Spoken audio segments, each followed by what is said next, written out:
Hey, friendo, Steve here. And Larson. And welcome back to News Brief. I don't think we're going to be able to keep this one very brief, Larson. No, there's a lot. There's 7 pages of notes here, so. It's the first day of the Wednesday Night War thing, and I'm excited about wrestling and stuff. Hooray! Yay, everybody wins. So later on in the episode, we're going to have a full AEW preview. They did not spare. Not just AEW, full AEW X NXT preview. Yeah, but AEW did not spare any words. There was no editing going on there. I feel like these are the notes given to all the talent as far as, right. Hey, if you're doing promos tonight, this is backstory. Yes. Yeah. That's what I kind of feel like. We got other news to address first, though, too. We got some comments about Cody talking about NXT, Triple H talking about AEW. We'll put that all in kind of like our Wednesday Night War preview part. Yeah. Let's kick things off. CM Punk has been all the news lately. Oh, man. Just yesterday, we talked about him kind of commenting on the rumors. Yeah. That he tried out or at a meeting for WWE Backstage. He was a bit... He danced around it. Nebulous. He beat around the proverbial oblique bush. But he was on Collider Live, and he just straight up said, yeah, I did it. Transcripts via Fightful. Thank you, yes. Continue. Quote, yeah, I did it. This goes back to me being in the position was in he my David life. Putty now? Yeah, that's right. That's right. Yeah, that's right. This goes back to me being in a position in my life where I'm like, what do you got? I'm very much in a position where I'm like, well, talk to me. I'm open to anything. If they come to me and they're like, hey, we want you to wrestle, I'm going to be like, I'm not interested. I've grown so much as a person. I look back at all that stuff, and I don't need the confrontation and the drama. I'm a businessman, but I put my morals and integrity above business deals. My agent called me and said Fox is throwing everything at this because they spent a lot of money on this, and they're all in, and they have to make it work. Originally, I thought it was a WWE thing. I was like, no, but this is Fox. I'm not dealing with anybody in WWE. They explained to me what it was. I love Renee Young. She's a great person. It's along the lines of what I do with Cage Fury FC. I prefaced it by saying, I'm not going to come in to dump all over on stuff just to dump on it. That's old Phil. But if it's bad, I'm not going to pretend that it's anything but bad. It's new Phil. It's new Phil. Even-handed Phil. Yeah. Fair Phil. Fair Phil. Fair Phil. Fair Phil. They want to present it like it's a real sport and just have a show that recaps stuff. Yeah, man. It's George Michael Sports Machine all over again. Man, he's totally going to do Phil this. Phil Brooks now. He's totally going to do this. Yeah, Phil Brooks Wrestling Machine. Yeah, man. Yeah. He's totally going to do this, isn't he? Yeah. Yes, of course he is. He's totally going to do it. Of course he is. Assuming he's offered a spot, he's totally going to do this. Dude, the eyeballs on this are going to be crazy just to see Punk talk about wrestling. I know. I'm going to love it. I think it's great. It's pretty funny. Awesome. Triple H commented on rumors and reports like he didn't know. This guy is so coy. Okay, so this is what he said. This is during an appearance on the SI Media podcast. These transcripts courtesy Fightful as well. Yeah. He said, I've read about that. I'm sick. I'm not going to do his voice. He said, I've read about that as well. Yeah, internal memos. Yeah, probably. He's probably seen the audition tape. Exactly. He says, to be clear, Fox is doing this show, and it's their show, and it's something they are doing to talk about WWE Universe and everything going on in it. They have a long list of people they've been interviewing. As far as for us, one of the things this company has shown is never say never. And that right there, this fool is coming back to wrestle. That is happening. I'm telling CM Punk? you. No, he says on this Collider thing that he has zero interest. Like he says people are like they're expecting 2011 Phil, but he's 2019 Phil. And he was asked, well, is that the reason enough to deter you from wrestling? He goes, no, I don't want to wrestle. That's what's deterring me from wrestling. Yeah, 2020 Phil is totally going to use every single time. Man, you can't take anything at face value with anything anybody has to say. This fool is coming back to wrestle. This is step one. Absolutely. So anyway, it says, if the opportunity is right for everybody and it's right for our fans and we are willing to put the past behind us and move forward.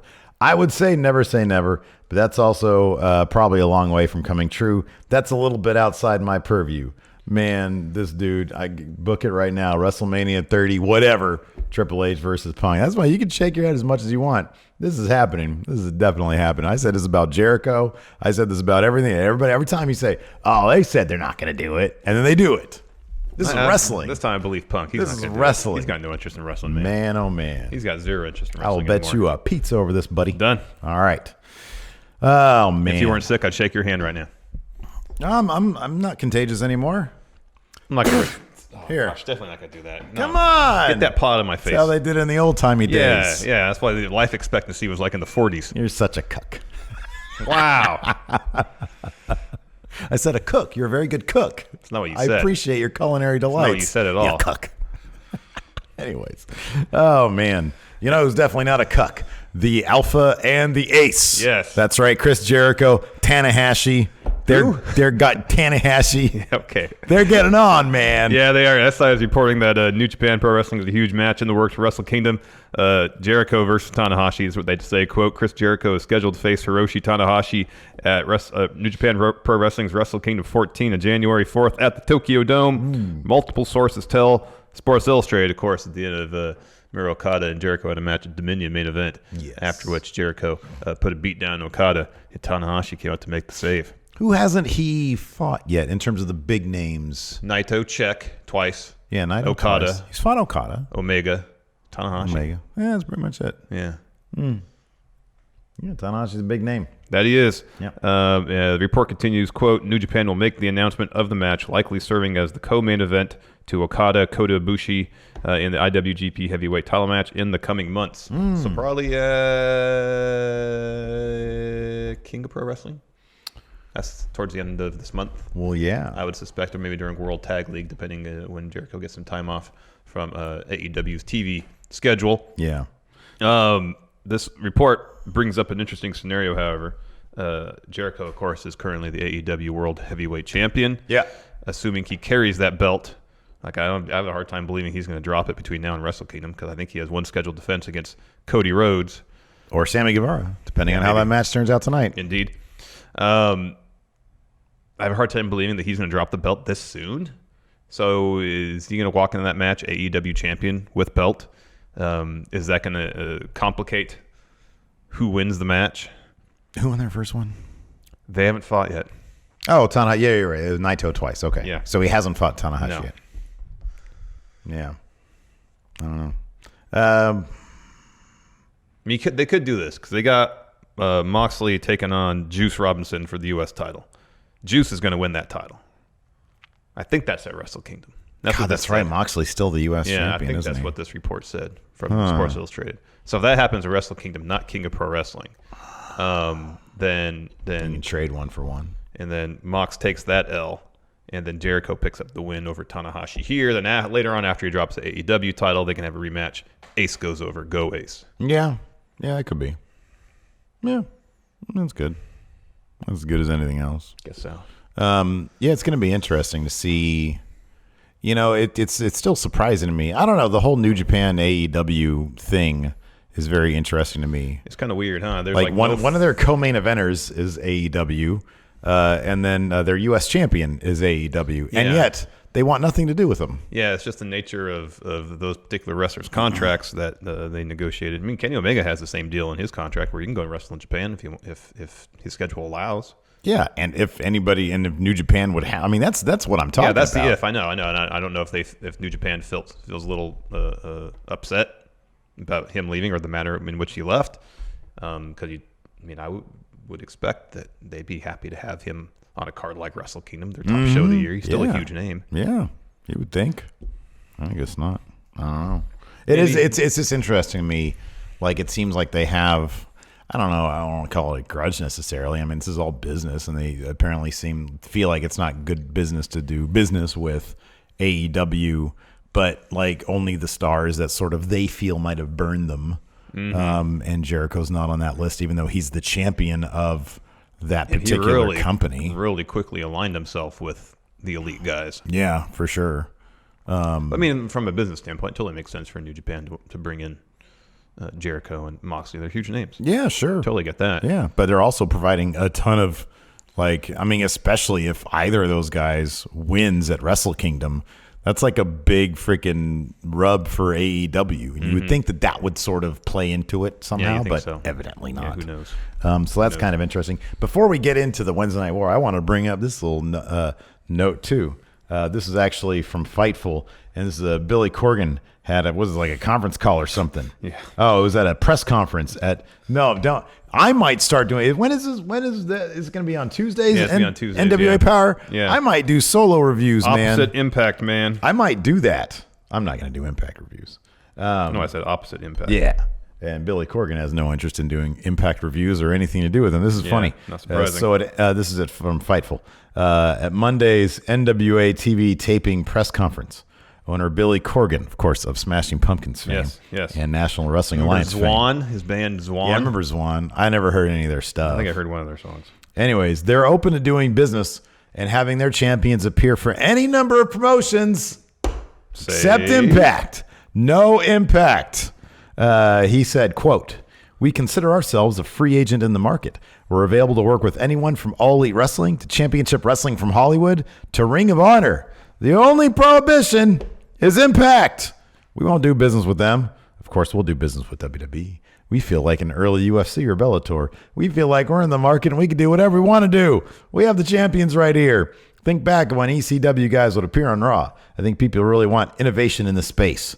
I think our relationships with Ring of Honor, which extend to New Japan, we have a great relationship with AAA. I think we could work with anybody at any time. Except Impact. Wow. Yeah, man. They burned him. You get stung by Impact. That's a grudge for life. For life. Although, like, the people who stung him aren't there anymore. Ed Nordholm wasn't part of that? Maybe. But I would think that'd be more of a Dixie Carter thing. Maybe. Yeah, but if Ed Nordholm was the man maybe. in charge, I think that's probably who he's referring to. I guess so. Yeah. But I mean Scott D'Amore, Don Callis, they weren't around when all that happened. That's true. Something tells me Ed Nordholm's the dude behind the curtains, though, man. Well, I mean, he's not really behind the curtains. He's like he's publicly the main guy in Impact. He's the head honcho. Yeah, I know. That's what I'm talking about. Like, why would he deal with the head? You know, he doesn't care about the pissant soldiers like Scott D'Amore or Don Callis. Well, they're executive vice presidents. I mean, they're right below him. I get all that. I know, but they're below him. Yeah. Yeah, he doesn't want to deal with the guy who's running the place. No, yeah, I know. Maybe if he leaves, he'll be open to it. I don't think that's going to happen, though. I think the name is everything. What if he leaves and they rebrand?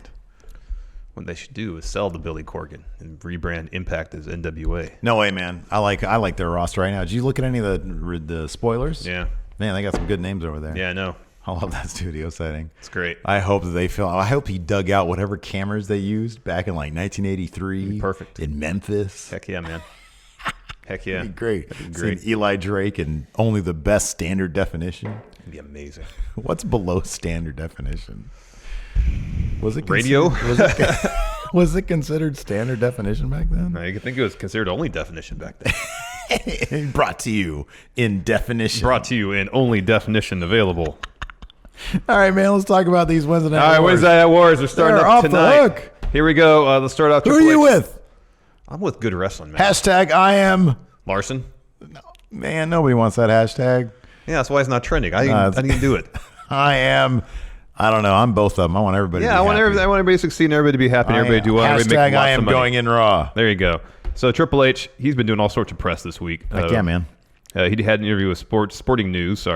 And he spoke I feel like for the first time, most directly about competition on Wednesday nights. This is what he had to say. Quote, "It doesn't matter to me if there's another show on that night. It doesn't matter to me if there's somebody else in the space. I'm not concerned with that, especially not yet, given the fact that so far they've held 4 or 5 shows, and they've been great, but they're one-off shows. There's competition that we've dealt with for years. You can look back and say a brief period with WCW.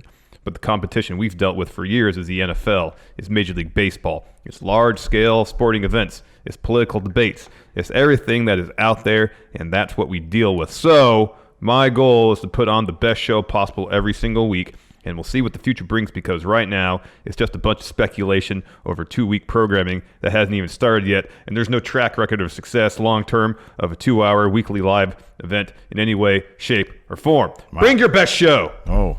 If that's how you want to look at it, bring your best show. I'll bring my best show.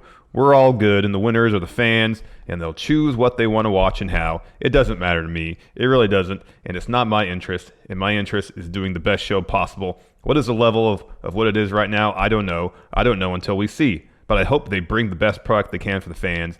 I hope that they do, and we'll bring ours, and then we'll go from there. But until I see what the product is, it's hard for me to even comment on it, because there is no product right now, not on a 2-hour live basis every week." Well, you're about to find out what it looks like, man. Yeah, Cody he had a conference call yesterday, I believe. Mm-hmm. He said he wasn't going to talk any trash about NXT because of his father. Yeah. His father was huge in the founding of NXT.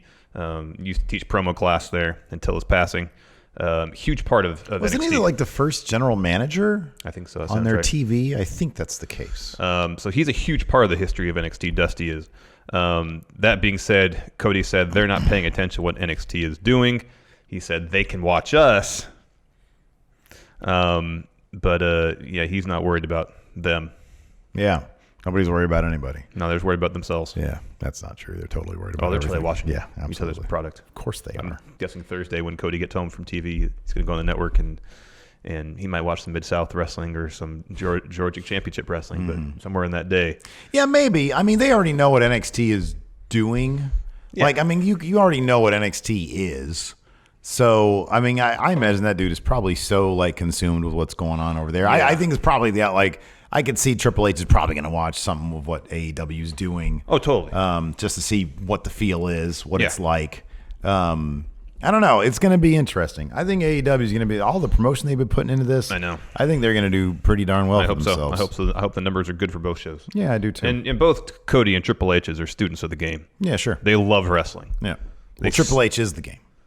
Yes. They study it. They take it all in. They're aware of wrestling outside of their own work environments. Yeah. So, yeah, it's going to be interesting coming up. Man, this is a long AEW Dynamite preview. And there's the NXT one's along, too. I didn't include all of it because they had entries for Watch serious? Along. Oh, my God. They had a whole thing for Watch Along, and there's a pre-show on the network, too. Too much. They're treating this literally like a takeover. Yeah, they are. Because it basically is a takeover. Big deal. It's a big deal. That's what I mean. They got to keep it up every single week, too. I imagine that's probably one of the reasons they had the extra 15 minutes because, well, we got like a takeover level show. We're trying to jam into 2 hours. Give us an extra 15 minutes, USA, please. Yeah. How soon do you think NXT is going to take this thing on the road? I don't know, because Triple H said in one of the interviews he did that he likes Full Sail. He likes intimate venue. He likes the energy there. Yeah. I mean, if it I does, get the feeling, I know you said, I get the feeling that 3 months from now. I'll say this: if the ratings are through the roof, if this Wednesday night competition generates a lot of mainstream interest, and a lot of the people who stop watching wrestling come back, and NXT ratings are like rivaling what SmackDown is doing prior to Fox, 2 million-ish.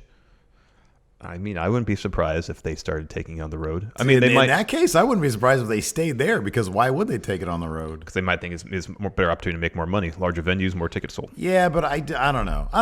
We'll see. I do wonder about the perception of AEW, their presentation running in arenas where there's, thousands of people as opposed to what it looks like from home. I still think that it's going to be interesting if what's going to matter, if it's going to be what we see on the TV in terms of when you're in an arena with like several thousand people, it just feels like you're bigger. It feels like you're part of you're a an bigger event. deal. Yeah. No, I get that. I mean, I guess, and I think that depends might translate. If in terms of the perception that matters, is it scope or energy? Yeah, because we've seen several times on main roster WB television where they're in a large arena, and since the energy of the show and specifically the crowd based on the show they're given is lacking, it doesn't energize the show whatsoever. It makes the show kind of dull. Yeah. Whereas in NXT, you can have a run-of-the-mill episode of NXT, but if the crowd's into it, it elevates the product. Yeah. AEW is it's gonna be really interesting to see how AEW can how they're gonna do this every week. Yeah, I know. I mean, it's a tall task. That it is. But I'm interested. Here we go. I'll do this first AEW Dynamite This preview. one's super long. Cody versus Sammy Guevara. Oh, no interesting titles for these paragraphs here. Following his victory over AEW's resident chairman Sean Spears at All Out, it was announced that Cody would step into the ring with AEW World Champion Chris Jericho at the November 9th pay-per-view event Full Gear to challenge for that title. Between the war with his brother Dustin at Double or Nothing, the tag team battle against the Young Bucks, the draw with Darby Allin, and that victory over Spears, Cody has proven himself deserving of that title opportunity. But with that being said, with that title chance looming and based on the most recent episode of Road 2, Cody's focus is clearly all Jericho, and it appears the EVP is overlooking Sammy Guevara. Uh-oh. As for Sammy, the man who fans all saw watching the Cody Spears match on the All Out monitors, He knows that this is the single most important match of his career. Not only is it the first match fans will see when they tune into Dynamite, but it is against one of the men who is at the heart of AEW. Say what you will about his attitude, about how he carries himself in the ring, Guevara, as chronicled in episode 2 of Road to AEW on TNT, has the heart, drive, and will to step up to that next level. His eyes are intently focused on one man, and one man only, as Sammy knows what a victory over Cody could mean. It certainly throws a monkey wrench into that Full Gear Championship bout. It certainly propels Sammy to the top of the food chain. It certainly cements him as a player in any title discussion going forward, maybe even that AEW World title defense set for October 16th in Philadelphia. Next, MJF versus Brandon Cutler. The mouth of AEW versus the soul of AEW. It is safe to say both men represent those aspects of All Elite Wrestling. On one side is MJF, the man who virtually everybody but Cody despises, and who in turn despises almost everyone but Cody. On the other is Brandon Cutler, who, through his demonstration of heart and work ethic and determination, more than earned his contracts with AEW. MJF would claim Cutler exists as a pity hire for Matt and Nick Jackson, while Brandon could lay the same distinction down about MJF and his relationship with Cody. Suffice to say, the slander from MJF directed at Cutler has been relentless since day one, poking and prodding at his family life, at Brandon being just another guy, even at D&D, Dungeons and Dragons. Yeah, it's been a big part of this feud, Dungeons and Dragons. Now Cutler has his chance in his first AEW singles bout to shut that mouth of MJF's for 3 glorious seconds, because that is about as long as they could possibly stay shut without wires. Ooh. Next, Pac versus Hangman Page. Man, that'd be a great match. It has been looming since the press conference before Double or Nothing, a collision between Pac and Adam Page, but it evaporated before our very eyes, save for a confrontation in the UK. That interaction resulted in an injury to Page that nearly kept him from competing at Double or Nothing, the site of the Casino Battle Royale victory that propelled Adam into the AEW World title match at All Out. And although that eventual title bout would not end in Page's favor, courtesy of a flash knockout from the Judas effect of Chris Jericho, it showed the world what Page himself already knew, that he can go with the absolute best in the world. Following the match... Oops, lost it. Sorry. Oh, was that you, Gio? Yeah, I see hit the button. Following the match, during the post-show presser, Pac confronted Page about their unfinished business and his desire for revenge. That opportunity is now at hand, and finally we will get to see their meeting. Pac is riding high after conquering Kenny Omega at All Out, while Page is fighting from underneath after his loss to Jericho. What will happen October 2nd between these two warriors? AEW Women's Title match, Rijo versus Nyla Rose. From one Casino Battle Royale winner to another, Nyla Rose earned the right to compete in this bout to crown the first AEW Women's Champion after conquering the Women's Casino Royale at All Out. Later that same night, Rijo earned her opportunity after defeating Hikaru Shida, in a tremendous battle between two premier Joshi competitors. Now, in the nation's capital, these two women will fight to make history and become the first AEW Women's Champion. It is a clear battle of size versus speed, of strength versus technique, and between two people of vastly different paths to this place. The experience edge falls to Rijo, who has been doing this since she was 9 years old. The power advantage obviously falls on the side of Nyla, but it must also be acknowledged that at Fyter Fest, Rijo scored the victory in a three-way match that also featured Yuka Sasaki by pinning Rose herself. Will that desire to even the score prove the deciding factor in tipping the scales to Nyla Rose's favor? We're going to have to truncate these if they continue to be this long, this man. Last This one is really so long. dry. This is so dry. Jon Moxley will appear, and then you get the whole Elite one. Woohoo. Silent since announcing he had to pull out of All Out in the scheduled bout with Kenny Omega, Jon Moxley will appear on this premiere episode of Dynamite just 1 week before he is set to return to action against Shawn Spears in Boston. What will he do? What will he say? It's like Moxley himself does not even know. Could be. It's like a children's book. It could be. I don't know, man. It's going to be like no, I'm going to do minutes it. of you reading. I'll micro machine it. Can you micro machine it, please? I'll try my best. The Elite versus Chris Jericho and two mystery partners. Two mystery partners are LAX.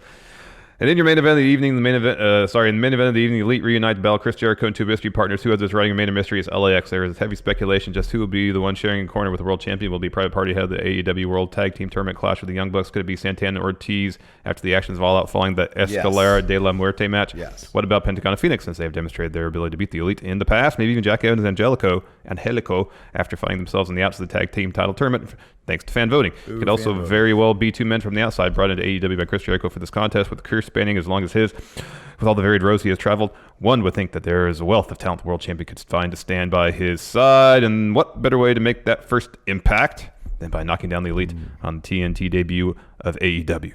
Then there's the Omega factor. As fans have seen on the road to AEW on TNT episodes, Kenny Omega has not exactly been all there. He has been erratic, to say the least, and downright cruel at times when running off at the mouth. How will this play a factor in the single most important night of AEW's history? The first press conference was big. The first pay-per-view event was huge, but this is the first TV, the first wrestling on TNT since 2001. The Young Bucks are heading into it with a partner who does not seem to have it all together. For their sake, hopefully the three members of the Elite can find the common ground by the time the bell rings to herald the first main event of AEW Dynamite. It all begins this Wednesday night, 8 p.m. Eastern, with the launch of AEW Dynamite on TNT. Check your local. We don't need to worry about that. Yeah, that's just way too much. They gotta start. Even the NXT ones are long for NXT. This is huge. I know. I told you 7 pages of notes, man. All right. I'm not. You do what you want. My paragraphs, I'm going to truncate them. Fine. NXT preview. Matt Riddle to challenge NXT champion Adam Cole Bebe tonight on USA Network. After defeating Killian Dane in a brutal street fight, Matt Riddle earned the right to challenge NXT champion Adam Cole tonight on NXT. Cole and his running buddies have been bragging about dripping with gold as of late. Will Matt Riddle put an end to their prophecy? I read the first and the last. And the last. First and last sentence, pretty much. As you mentioned earlier, it's been announced that this match is going to start the show. Yes, it is. Probably a won't finish then. This one, I'm guessing, is going to main event. Can Candice LeRae dethrone Shayna Baszler? If it does main event, Candice is totally winning. Yeah, Candice is going to win this. It totally is gonna winning. Event, for sure. Candice LeRae. Shayna's a big deal. Yes, she is. Yeah. Candice LeRae defeated 4 of the superstars in a thrilling fatal 5-way match 2 weeks ago to earn the right to challenge NXT Women's Champion Shayna Baszler in tonight's edition of NXT. Can Tenacious C claim the NXT Women's title, or will Baszler continue to reign supreme? There you go. Cut out a whole sentence or two. Good job. Street Profits to challenge NXT Tag Team Champions Undisputed Era. Will the Street Profits bring the Undisputed Era's reign with all of NXT's titles to an abrupt end, or will Fish and O'Reilly show that the future of NXT is indeed undisputed? I just read the last sentence. There you go. Johnny Gargano goes one-on-one with Shane Thorne. That's pretty much all you need to know. Dang it. Oh, man. All right, the last one, Velveteen Dream Experience. There you go. That's all. On USA. There's no telling what the vainglorious superstar has in store. Oh, yeah. There you go. There you go. There's your NXT preview. Limited commercial interruptions. Yeah. Man, oh, man. It's pretty much going to be a takeover. Yeah, it's totally a takeover. That's awesome. Candice is totally going to win that belt. Yeah, I think you're right about that. Probably be a wonky finish for the NXT title one. Yeah, probably. I think the Undisputed Era remain undisputed. Although if they put that match on first, thinking, viewers will want to watch that match over Cody and Sammy Guevara.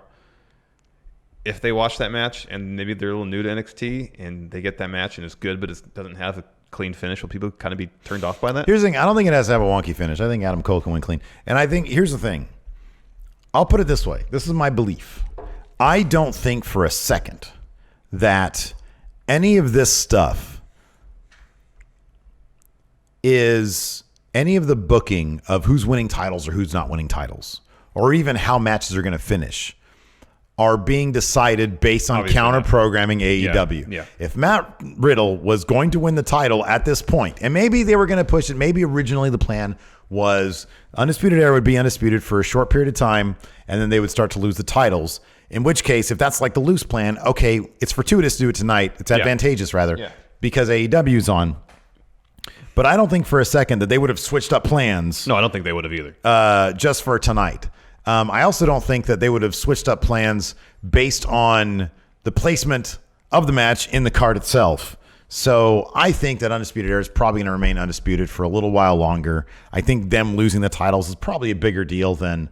I mean, I know it's a takeover thing. I understand that. But I think that having a lengthy-ish title reign of at least one takeover cycle is in the books for Undisputed Era. I think Candice is totally winning that. Yeah, that's going to end on a huge note.